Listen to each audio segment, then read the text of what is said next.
All right, here we go. We don't need my advertisement. All right, there we go. So, tonight I'm looking at Twitter and the recent stuff that's been going on. I'm sure many of you, most of you, all of you know that it was recently concluded, or I think the process of acquiring Twitter has been completed by Elon Musk. So, what is that going to mean? And yeah, I have a lot of ideas, but if you have any specific information you want to know about it, let me know. Like, how is it going to affect free speech? Is Twitter going to stay popular, or is it going to kind of fall off and fade away like many other platforms over the years? LiveJournal, Vine, all these other defunct platforms, MySpace, that were once popular and now have gone away as a purchase by Elon Musk suddenly made it uncool. I could look at that and anything else. But I just really want to see what's going to be the overall effect on the culture, on free speech. I did notice that Kanye West recently, I think today or yesterday, was taken out of Twitter jail and is back tweeting wildly. So, how long is he going to last on the platform? And will other people that have been taken off, Donald Trump, for instance, will he be coming back on Twitter? And what is that going to mean for American politics and so on? So if you have any specific things you want to know about it, just let me know. Or other things in the news too. I'm always open to doing readings on anything. And while I'm here in the news and even personal issues, if you want a quick personal reading, I can do something of that ilk over the internet. Where shall we begin? Let's see. So many different points relating to this. I think, uh, hmm. I mean, I was looking at Elon Musk's tweets that he's done recently. He's kind of gotten in a bit of a spat with AOC and other people, and I guess the big news is that this to keep your verified check mark, you're gonna have to pay $8 a month, and it's gonna kind of prioritize you and also supposedly help, because Elon's been going on about how there's a lot of bots on Twitter, and that's gonna, kind of, he claims that the $8 is gonna help weed out the bots. So, yeah. I think I want to see first off. Why don't I do a quick read first, taking a look at Elon Musk? What is his role that he's playing at this moment in this scenario? Can you see this? Yeah, you should be able to. Okay, so I'm looking at Elon Musk. This chair is awfully creaky. I apologize.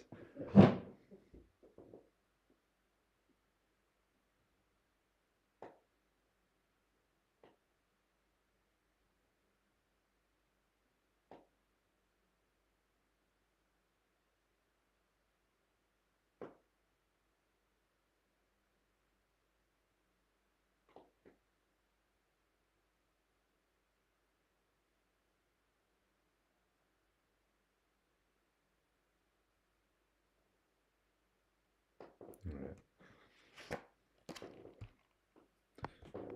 I'm seeing this Eight of Cups. Uh, Interesting card for Elon Musk to come up right now, because this is usually about somebody who is taking a step back from a situation in which they don't really want to engage anymore. So maybe he's just kind of, because he's been carrying this uh, purchase of Twitter for however much it was, 44 billion or something, since earlier in the year. I don't remember when that began. I want to say like February, is as early as that. And so I think he's just kind of sick of it at this point. That's what I'm getting. He's not really wanting to engage, but he can't really disengage because he's part of it now. And has he bitten off more than he can chew with this and handling Tesla and SpaceX? Is it going to be too much for one person to be involved with? take a look next at how active he's going to be in Twitter in the coming months.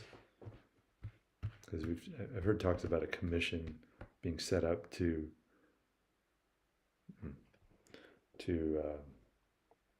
kind of oversee what is allowed on Twitter, who's allowed to come back, and so on. But will he be greatly involved? How active will he be involved with Twitter?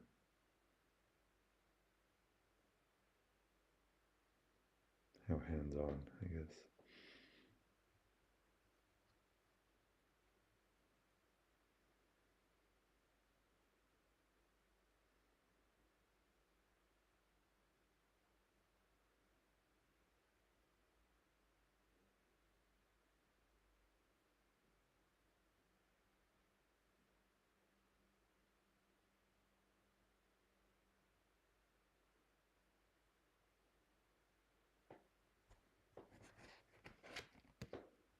Okay. It seems pretty active. This is a very involved card, at least emotionally. And he tweets. I mean, he's tweeted regularly for years, I want to say. And yeah, he seems like he will actually be taking an active part in Twitter. So interesting. I think the business aspect of completing the purchase has been kind of draining for him, but now that he's kind of involved, he seems like he really wants to throw himself into it, and he's saying and doing some very provocative things. That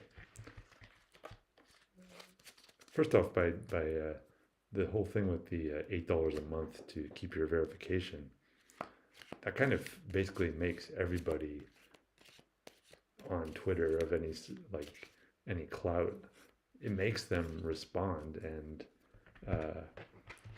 in a way it forces them to comment and at least have some kind of an opinion, and maybe that's just the attention that he wants right now.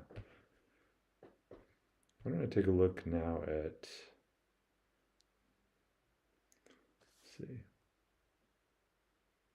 I'm going to take a look at Kanye real quick.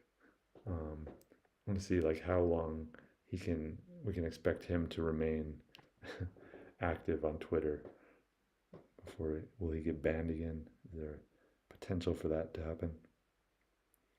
Because he said some things that have been described as anti-Semitic. How long will he last?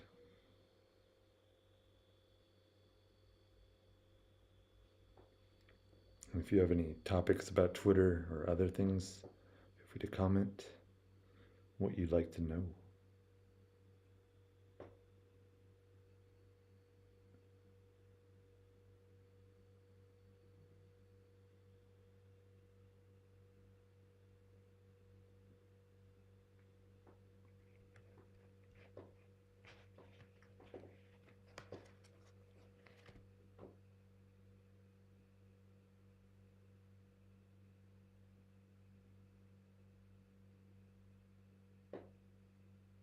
Right. So again, this is looking at Kanye on Twitter. How long is that going to last? This is kind of a placid card. It's kind of lower energy. Kanye claims to be doing more, love related, no more beef, and trying to smooth away the problems he's had with people in the past. So it seems, I would say this seems pretty sedate and relaxed. This is a lower energy card, and yeah, so I think he will be around for a while. That's based on this. All right, let's take a look at Trump, whether he will be back anytime soon.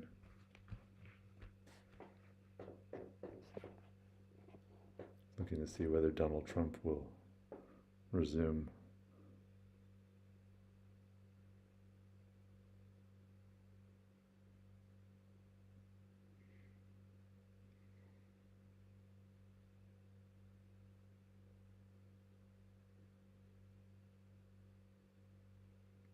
I think I've heard that November 14th he's supposed to make an announcement about running in 2024, which I assume he will be running in 2024, and that would be coincide with if he returned to Twitter. That would certainly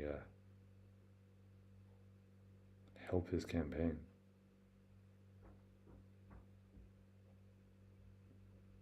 But will he be coming back?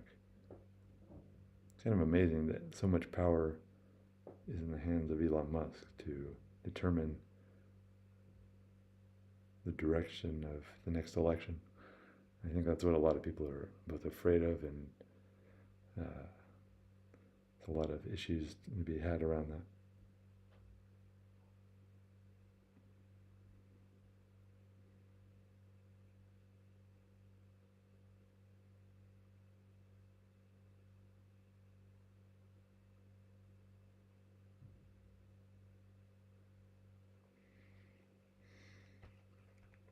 I'm looking again at whether Trump will return to Twitter anytime soon.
All right, found it.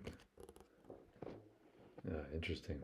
So I was looking again at whether Donald Trump will be returning to Twitter anytime soon, and seeing the Ace of Swords as I mean, this is a very strategic card. So I think I would say yes. This looks like that is very likely to happen.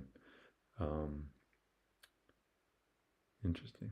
I think he will probably continue on his other platform. What's the name of it? I'm blanking.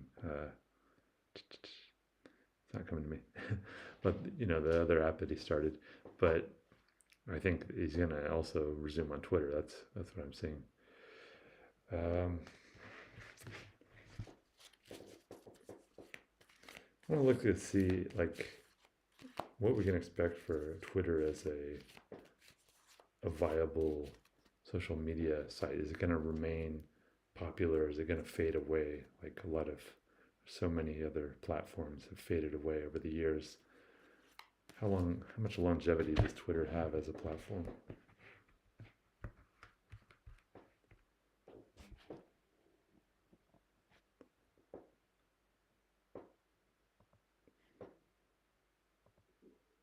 All right. Looking at whether Twitter is going to remain cool or fall away.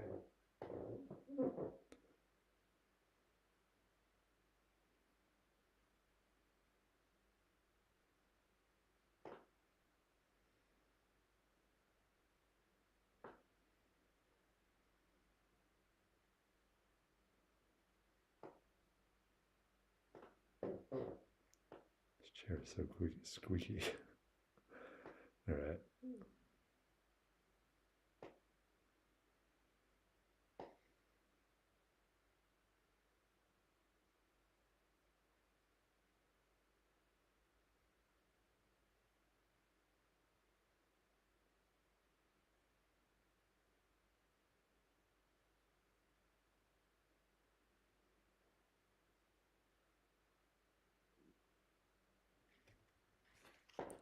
Oh, interesting. So I was looking at how viable Twitter would be to remain as a platform that people care about and is seen as relevant and cool. Because right now, so much of so much discourse happens on Twitter. So many governments use it, and it's affected government politics in numerous ways. So I'm seeing the devil, and which is I would say that yeah, it is still going to remain a very powerful. It's like any of these major Facebook, Instagram, YouTube. All these things are just so powerful in their influence that it doesn't really matter who owns it. That it's not going to go away, and people basically just realize it's a marketing tool and it's going to allow them to get a lot of certain things. So I don't see it going away anytime soon. I wanted to see though, like how likely is Musk to hang on to Twitter for a long time, or is it just going to be something that he regrets and tries to sell within the next few years? So let's take a look at that.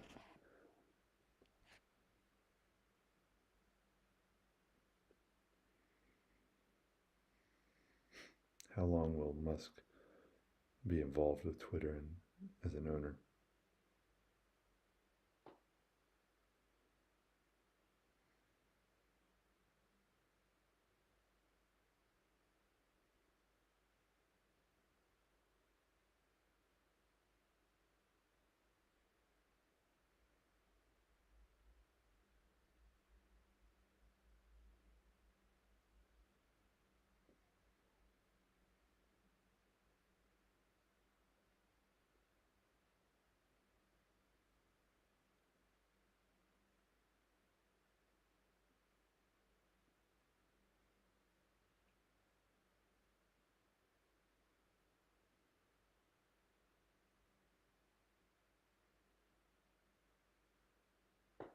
Okay. Interesting. So uh, I think he will be the owner for quite a bit. This is the Eight of Swords, and it's kind of a constrained position that doesn't allow a lot of movement. But yeah, I feel like he's gonna. I feel like he's already regretted in a lot of ways buying it, but I don't think he's gonna sell it anytime soon. He's just kind of locked in at this point, and he will be with the company for quite a while. Mm, yeah, that's what I'm getting from this. I haven't looked really at the level of free speech. Like, is there going to be a big change with free speech now that he's involved? Yeah, let's take a look at that. Is going to be the overall influence of his purchase? How's that going to affect the amount of free speech on Twitter?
All right.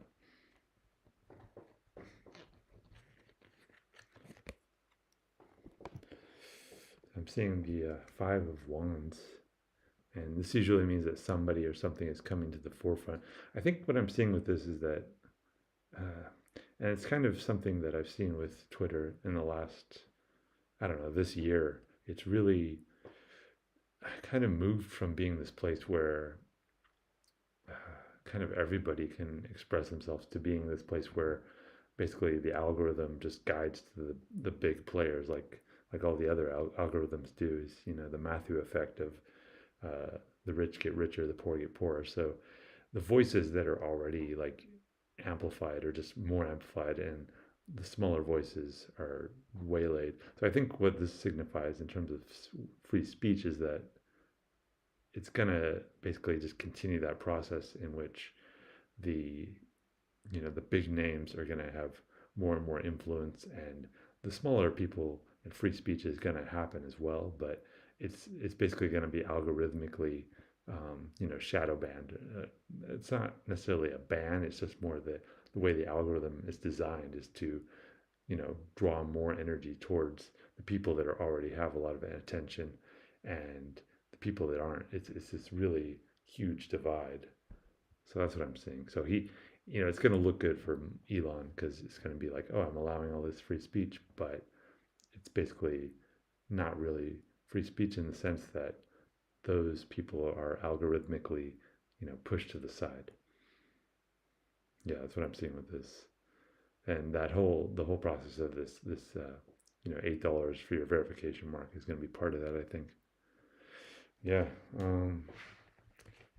it's interesting, like with free speech, and I mean, it's something that all the platforms struggle with for a reason because speech and art in general can be weaponized, and it is weaponized, um, in which everybody's sort of part of a gang nowadays online. Factions are increasingly factionalized, and yeah, I don't think it's something that's gonna just go away regardless of who's in charge of the platform, and it's it's. I mean, yeah, obviously you want people to express themselves, but you don't want people to be hurt. But it's like there's this spectrum of what is hurt and what is just like having your feelings hurt and what is actual threats and attacks. What constitutes that? So I think every platform has made different decisions about what that entails, and that's why we have this issue of free speech that comes up again and again on every platform. But I don't see an easy solution for it, but we'll see what happens with Twitter. That's the general course, though, that I'm seeing based on this reading. If anyone has any other quick questions, otherwise I'll wrap it up. And yeah, I thought about doing a reading on Kanye West, but I don't know. If you guys have any other topics that you want me to do a reading on, just let me know. I'm doing these as often as I can, maybe 4 or 5 times a week. And yeah, hope to see you in future lives. They're a lot of fun, but I don't know if this topic was interesting enough for people. And yeah, we'll see. Anyways, I'm out. Goodbye.